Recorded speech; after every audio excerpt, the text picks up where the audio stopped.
ঢাকার জলাবদ্ধতা নিজেদের হাতের কামাই বলে মন্তব্য করেছেন পরিবেশবিদরা।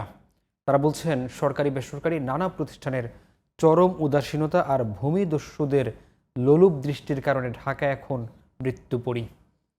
তারা বলছেন এত অত্যাচারের পরেও নিভু নিভু প্রাণশক্তি নিয়ে বেঁচে আছে ঢাকা। পরিবেশ ধ্বংসকারীদের এখনই আটকানো না গেলে শহর ছেড়ে পালানোর হুঁশিয়ারি দিয়েছেন গবেষকরা। তবে বন ও পরিবেশ উপদেষ্টা সৈয়দা রিজওয়ানা হাসান জিটিভিকে জানান, অচিরেই কার্যকরী কিছু ব্যবস্থা নিতে যাচ্ছে সরকার। রিয়াজ মাহমুদের ক্যামেরায় মাহমুদ সোহেলের রিপোর্ট। এমনিতেই পরিবেশ দূষণ নিয়ে সারা বছর সংবাদের শিরোনাম হয় ঢাকা, আর বর্ষাকালে সামান্য বৃষ্টিতেই দেখা দেয় তীব্র জলজট। শীত, গরম বা বর্ষা কোনো কালেই শান্তি নেই এই শহরে।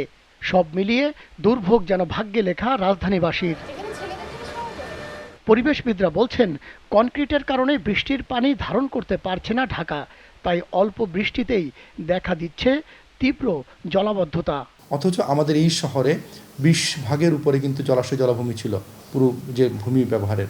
তাহলে আমরা সেটাকে কমাতে কমাতে এখন 3 ভাগের কম নিয়ে এসেছি। অথচ ঢাকার মতো শহরে বৃষ্টিপাতকে ধারণ করতে গেলে 10 থেকে 15 ভাগ জলাশয় জলাভূমি দরকার। তাহলে আমাদের ছিল তার বেশি, অথচ আমরা আগ্রাসী নগরায়ন করতে গিয়ে, বিধ্বংসী নগরায়ন করতে গিয়ে এখন এটা আমরা 3 ভাগের নিচে নামিয়ে এসেছি। তাহলে আমাদের তো জল ধারণের এলাকা নাই। আমাদের লোকালাইজ যে পন্ডগুলো বা পুকুরগুলো ছিল সেটাও এখন নাই। আবার যে আমাদের এলাকা ভিত্তিক যে খাল এবং আমাদের যে লেকের যে নেটওয়ার্ক ছিল সেই নেটওয়ার্কটাও ধ্বংস করে ফেলেছি। শুধুমাত্র আপনি এই যে ছোট ছোট নালা নর্দমা দিয়ে কি ঢাকার এই বিশাল বৃষ্টিপাত এবং এত বড় শহর যেখানে কনক্রিটে আচ্ছাদন করে পুরো শহরকে ঢেকে ফেলেছি, এটাকে কি আপনি মোকাবেলা করতে পারবেন? এই কারণেই আমাদের পরিণতি হচ্ছে 50 মিলিমিটার বৃষ্টিপাতই এখন আর ঢাকা শহরের বিভিন্ন এলাকা ধারণ করতে পারছে না। ঢাকার জলাবদ্ধতার জন্য দায়ী কারা তা নিয়েও কথা বলেন তিনি। যদি 2000 সালকে রেফারেন্স পয়েন্ট ধরেন, 2000 সালের সময় কিন্তু আমাদের জলাধার সংরক্ষণ আইন হয়ে গেছে। তার মানে অন্তত 2000 সালের পরে তো ঢাকা শহরে বড় স্কেলে জলাশয় জলাধার ভরাট করার কোনো কারণ ছিল না। অথচ আমাদের শহরে রাজধানী উন্নয়ন কর্তৃপক্ষ, সিটি কর্পোরেশন, পানি উন্নয়ন বোর্ড, ওয়াসা, জেলা প্রশাসন, পুলিশ প্রশাসন, পরিবেশ অধিদপ্তর, এতগুলো সংস্থা আছে, কেউ কাজ করেনি। সবাই বলছে যে অপরের কাজ, আমি করবো না, অন্যজন করে নাই।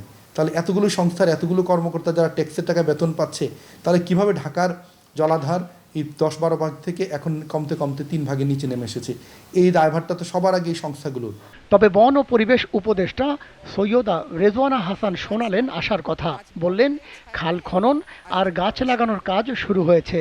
জলাবদ্ধতা কমবে বলেও আশাবাদী তিনি। আমরা এখন ল্যান্ড জোনিং এবং কৃষি জমি সুরক্ষা আইনটা চূড়ান্ত করছি।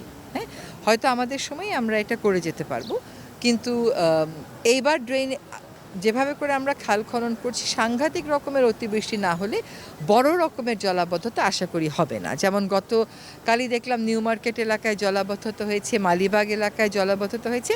দক্ষিণ সিটি কর্পোরেশনকে জানানো হয়েছে ড্রেন পরিষ্কারের বিষয়টা, এবং তারা আজকে ছবি পাঠিয়েছে, তারা কার্যক্রম শুরু করেছে। তিনি জানান, শুধু পরিবেশ মন্ত্রণালয় একা ঢাকাকে বদলাতে পারবে না, দরকার সামগ্রিক উদ্যোগ। পরিবেশবিদরা বলছেন, ঢাকার নদী বা খাল দখলকারীদের কখনোই শাস্তি হয় না, জেলও খাটতে হয় না। পরিবেশ নিয়ে সরকার যদি আরও শক্তিশালী অবস্থানে না যায়, তাহলে ঢাকার জলাবদ্ধতা দিন দিন আরও বাড়তে থাকবে। Mahmud Sohel, GTV news, Dhaka.